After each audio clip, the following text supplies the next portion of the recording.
kita sekalian sesat seperti domba. Saudara pernah enggak pikir, kenapa dari sekian banyak binatang yang Tuhan cipta, kenapa harus domba yang menjadi analogi atau perumpamaannya? Kenapa Tuhan enggak bilang, kita sekalian sesat seperti kuda, kita sekalian sesat seperti bagal, kita sekalian sesat seperti terserah binatang yang lain. Kenapa harus memilih domba? Dan ini bukan kebetulan, karena saya katakan tadi 4 kali muncul di dalam Alkitab.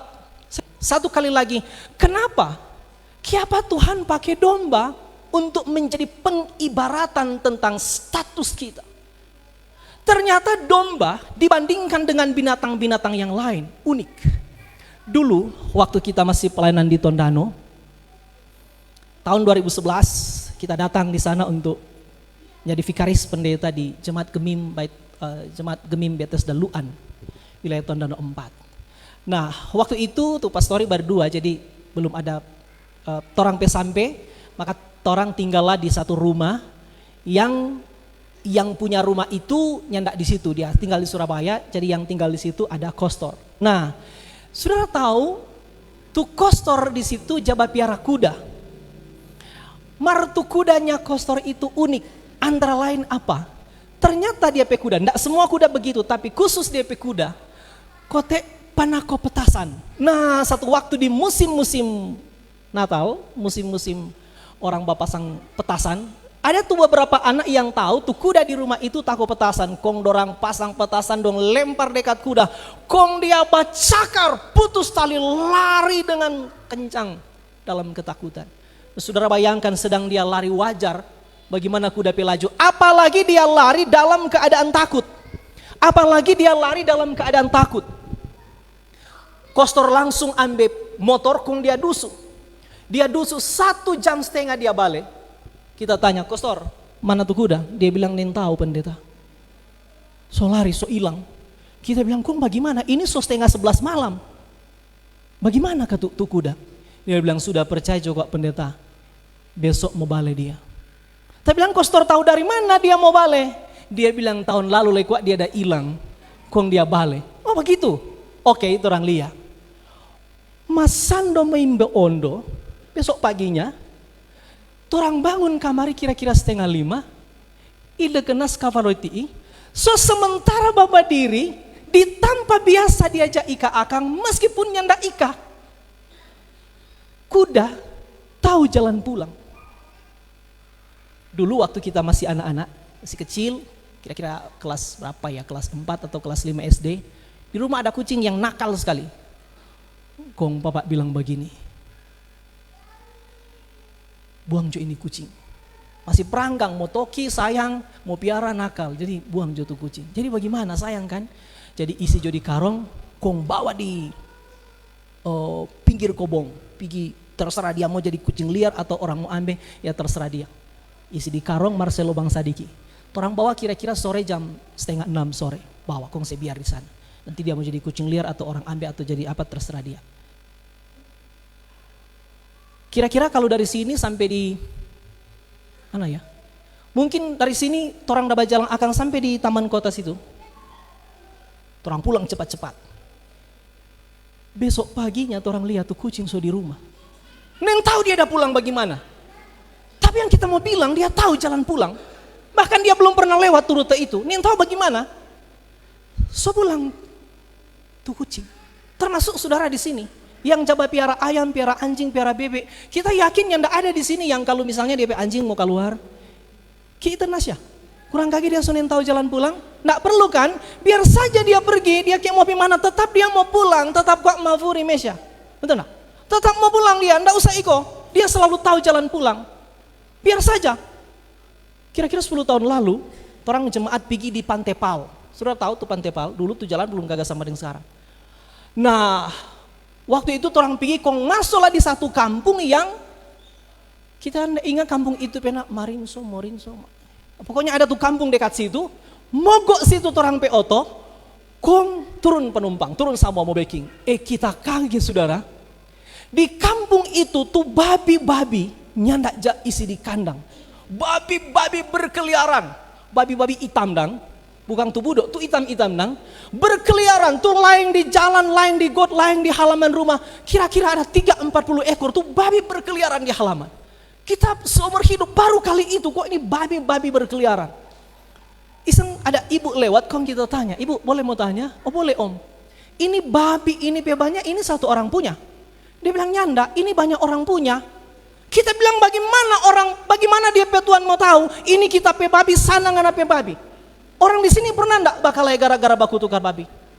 Kan dia ndak dapat tahu mana dia pe babi. Ini babi sama besar, sama warna, sama model, sama muka. Semua ini babi muka apa? Muka babi kan?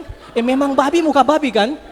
Soalnya kita ndak ada niat mau balawa, kita menganggap ndak penting. Tapi oke, memang itu konteks yang mau diceritakan. Kita bilang bagaimana orang mau dapat tahu? Dia pe Tuhan mau dapat tahu. Ini tapi babi, sana ngana pe babi. Kelas anuku, kena anumu. Bagaimana orang mau tahu? Ini babi kan sama model, sama hitam, sama warna, sama muka. Bagaimana? Tiba-tiba tuh ibu bilang begini, oh mungkin memang tuh orang, tuh tuang gak tahu mana dia pe babi. Martu babi selalu tahu mana dia pe Tuhan. Karena itu setiap sore tuh babi selalu pulang di rumah di mana dorang dah bertumbuh dari kecil sampai besar. Setiap hari dorang selalu pulang di tempat di mana dorang biasa terima makan. Nyanda pernah salah pulang tuh babi, nyanda. Nggak pernah. Heran nih, deng babi nggak pernah salah pulang. Heran kok orang boleh salah pulang. Nggak pernah. Jadi yang kita mau bilang apa? Contoh-contoh binatang tadi adalah binatang-binatang itu selalu punya ingatan yang kuat. Di mana dorang mau pulang, di mana dorang pe kandang, di mana dorang harus pulang. Binatang-binatang itu adalah binatang yang tidak gampang tersesat. Beda dengan domba. Saudara tahu ternyata tuh domba adalah binatang yang paling bodoh, binatang yang ingatannya paling lemah, yang instingnya paling lemah, yang binatang itu adalah binatang yang paling gampang tersesat. Di antara semua jenis binatang, domba adalah binatang yang paling dangkal ingatannya, bahkan dia adalah binatang yang paling gampang tersesat. Dan yang unik adalah bahkan waktu dia tersesat, dia tidak sadar kalau dia tersesat. Karena itu muncul cerita di Perjanjian Baru ketika Yesus menceritakan satu perumpamaan tentang domba yang hilang. Dia tuh gembala kurung tuh 99 ekor, lalu dia mesti cari tuh domba yang hilang itu. Kenapa?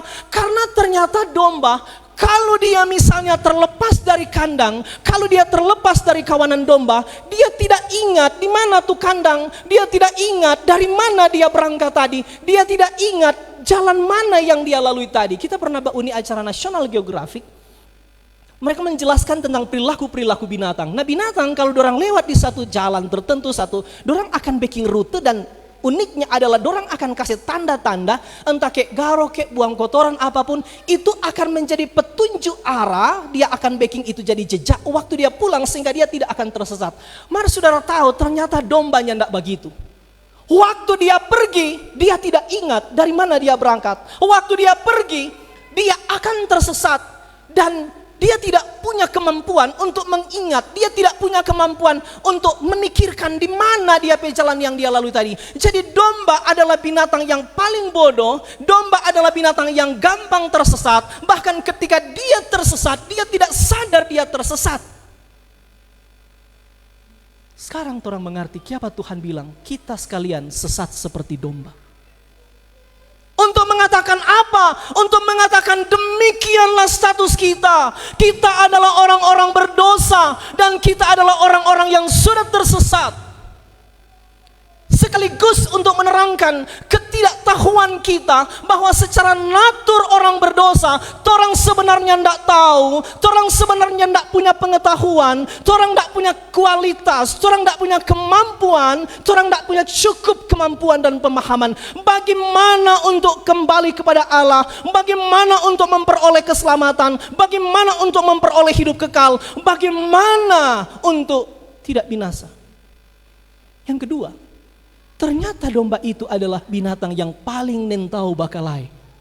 Memang dia ada tandu, mar dia pe tandu itu cuma prong. Itu bukan senjata sama dengan binatang lain.